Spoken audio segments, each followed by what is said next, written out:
جن میں نور مصطفیٰ مرحلہ وار منتقل ہوتا چلا آ رہا تھا، وہ لوگ اپنے احباب کو، اپنے خاندان والوں کو، اپنے علاقے کے لوگوں کو جمع کر کے بتلایا کرتے تھے، نور مصطفیٰ کی دعوت دیا کرتے تھے۔ حضرت کعب بن نبی رحمت اللہ علیہ، یہ نبی پاک رسول رحیم علیہ السلام کے ایک جد امجد ہیں اور ان کی اجداد میں سے بزرگ ہیں۔ میں اس دن کا واقعہ اس لیے بیان کر رہا ہوں کہ پتہ چل جائے کہ ایک تو نور مصطفیٰ کس طرح منتقل ہوتا چلا آیا ہے، اور دوسری یہ بات جو وہ لوگ آج کل اپنے گندے ذہن کی وجہ سے یہ کہتے ہیں کہ حضور کے والدین، ان کے والدات معاذ اللہ استغفر اللہ مومن نہ تھے۔ نادانوں، کتابیں پڑھ کے دیکھو مومن تھے یا نہ تھے، معلوم ہو جائے۔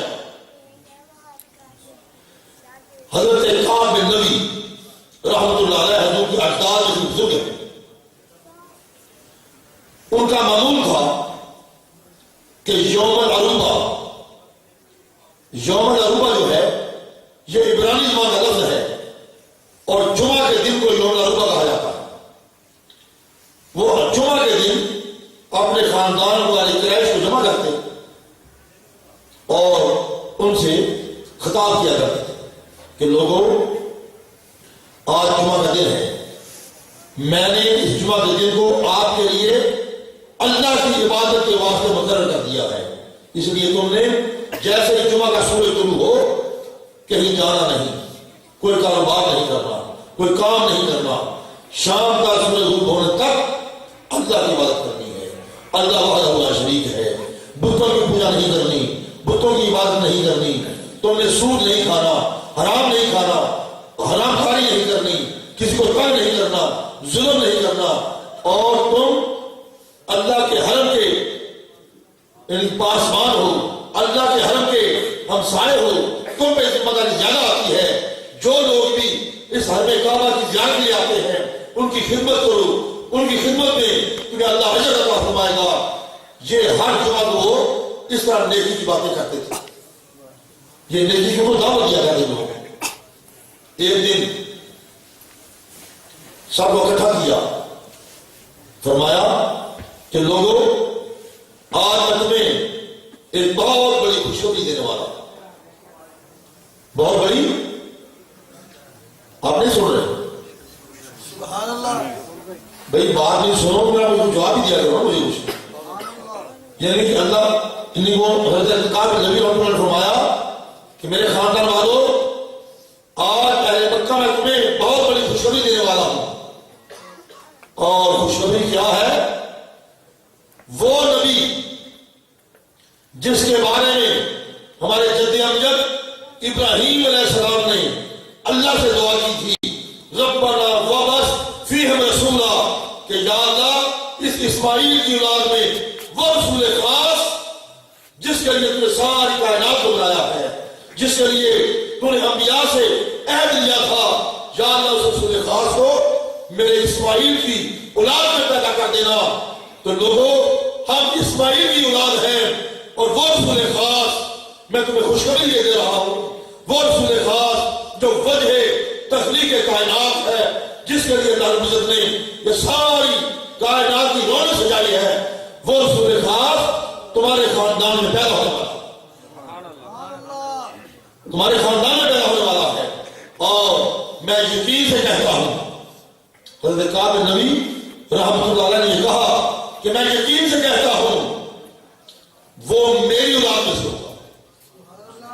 یہ بھی کہا کہ وہ میری اولاد میں سے ہوگا،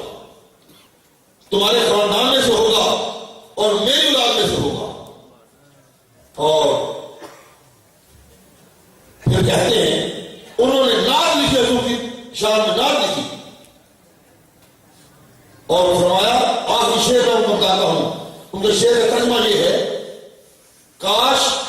کہ اس وقت میرا جسم و جان میرا ساتھ دے، میرے اعضاء میرا ساتھ دے، میرے بازو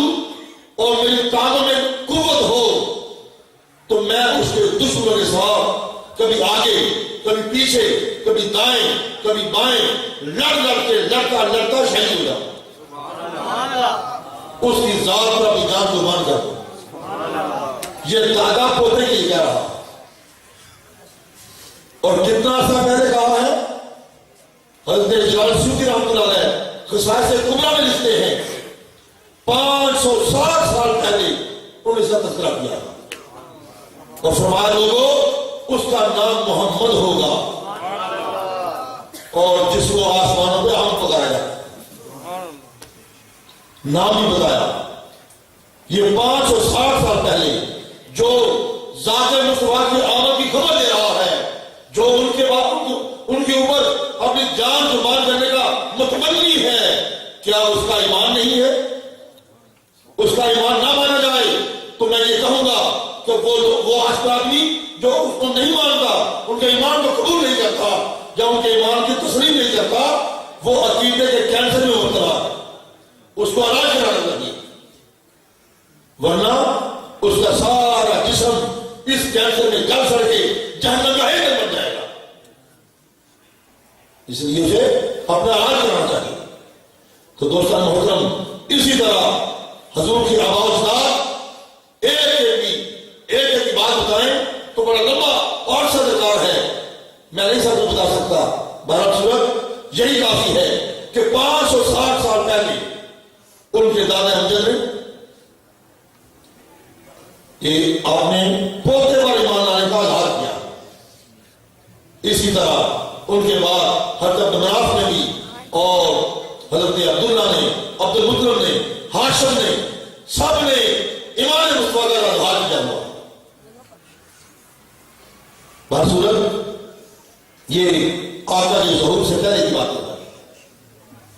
اور اس وقت آقا کا ظہور رب کائنات نے اپنے معدوم کا ظہور اس نور کا ظہور اس خطے میں کیا جو خطہ اس وقت ظلم کو بربریت کے گٹاکلوب اندھیروں میں بھٹک رہا تھا بری طرح پس رہا تھا ان کی حالت اتنی خراب ہو چکی تھی کہ سینکڑوں سال اگر کسی دو خاندانوں میں جھگڑا پیدا ہوتا تو سال وہ لڑتے رہتے جھگڑا کرتے رہتے ایک دوسرے کے قتل و غارت کے بلاک کو جنگ رکھتے اور کبھی دوسرے کو معافی کا اعلان نہ کرتے اور معمولی بات پر قتل کر دیا کرتے تھے اور پھر عورت کا وہاں مقام کو نہیں تھا عورت کی کو حالت کو نہیں تھی کہ عورت کی کوئی عزت نہ تھی اور وہ لوگ عورتوں کو اپنی بچیوں کو زندہ درگور کر دیا کرتے تھے بچیوں کو زندہ درگور کر دیا کرتے تھے یہ بری حالت تھی اس اندھیرے میں اللہ عزت نے اپنے محبوب کے نور کا اجالا فرمایا تو ان کے نور کی روشنی سے پورا معاشرہ جگمگا اٹھا اور روشن ہو گیا اور ان کی روشنی اس طرح پھیلی کہ دیکھتے اطراف و اقراب میں پھیل گئی اور اصحابہ کرام کا جب رفیق بن گیا اور سلطنت مدینہ قائم ہو گئی وہاں پر ایک اصحابی بارگاہ مصطفیٰ میں آتے ہیں عرض کرتے ہیں کہ آقا آپ نے ہم پہ بڑے کرم کیے آپ کے آنے سے ہمارے گھروں میں رونقیں لگ گئی ہمارے گھروں میں یعنی بہتری آ گئی ہے آقا ہمارے گھر ویران ہو چکے تھے آپ نے ہمارے گھروں کو رونق بخش دی ہے آقا میں آپ کو اپنا ایک واقعہ بیان کرنا چاہتا ہوں ایام جاہلیت میں تھا میں نے شادی کی شادی کرنے کے کچھ دیر بعد میں تجارت کے سلسلہ میں بہت دور دراز روم کے علاقے میں نکل گیا اور 3-4 سال کے بعد واپس آیا 3-4 سال کے بعد واپس لوٹا تو گھر آیا تو میرے گھر کے آنگن میں میرے گھر کے صحن میں ایک چھوٹی ننھی منی بچی کھیل رہی تھی گھوم پھر رہی تھی پہلی نظر میں نے دیکھا تو مجھے بڑی بھلی لگی بہت پیاری لگی اور میں نے اپنی بیوی سے پوچھا یہ بچی کس کی ہے وہ اس نے شرما کر جھجک کر کہا کسی کی ہوگی گھر میں آئیے کھیلنے کے لیے کھیلنے دو اس نے سچ نہیں بتایا. اور جب اس نے کہا دیکھا کہ 2-4 روز گزر گئے ہیں اور میں اس بچی سے پیار کرتا ہوں, بچی سے محبت کرتا ہوں, بچی کو اٹھاتا بھی ہوں, چومتا بھی ہوں, اسے پیار کرتا ہوں, تو میری یہ شفقت دیکھ کر میری بیوی نے کہا کہ یہ بچی تیری ہی ہے, یہ بچی تیری ہی ہے. جب اتنا لفظ کہنے تھے تو آقا مجھے ایسا محسوس ہوا کہ جیسے کسی نے مجھے بڑے بازار میں ملا کر دیا, کہ نے بہت بڑی گالی مجھے دے دی. میں غصے سے